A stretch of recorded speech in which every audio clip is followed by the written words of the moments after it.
We are going over after reading strategies for teaching ELA. So the key takeaway for me was that after reading strategies go beyond checking for understanding. They're a chance to continue meaning making for students and are absolutely essential for building their comprehension skills. So after reviewing both Beers and Beach, this is the information that I found most helpful for my own future classroom. So first we're going to go over those helpful tools and strategies. Then I'm going to share with you my final thoughts, and finally I'll leave you with references. Tools. These helpful activities and strategies to use in the classroom are ones that really stood out to me. The first is scales. Now, whether using Likert scales that focus on generalizations about characters, themes, conflicts, or symbolism, or semantic differential scales that focus on character development and can be used to track character changes throughout a story, this exercise is a phenomenal starting point for classroom discussion. Because it pulls away from a yes, no, and right, wrong answer setup, it encourages students to choose along a continuum, therefore allowing a gray area and reiterating that there are no wrong answers. Furthermore, students are encouraged to turn to the text to support their decisions, helping them practice using evidence in their arguments.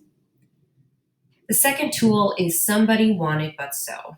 Now, this strategy is something I feel could really help struggling readers. At its core, it's a summary framework where students read a story, decide who the somebody is, what that somebody wanted, but what happened to keep something from happening, and so, finally, how everything works out.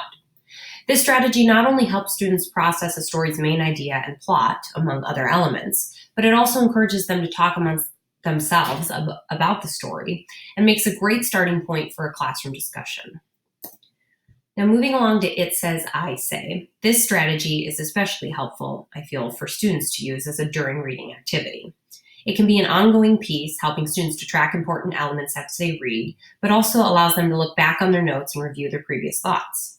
According to Beers, it's simply a visual scaffold that helps students organize their thoughts as they move from considering what's in the text to connecting that to their prior knowledge. And as we know, the more prior knowledge and scaffolding we can build, the stronger our students' comprehension of the text at hand will be. Finally, I'd like to add one more important tool, and that's incorporating plenty of informal writing in the curriculum. Too often the focus is on the finished product, but in reality, students need many opportunities to focus their thoughts and connect the text to their own understanding of the world.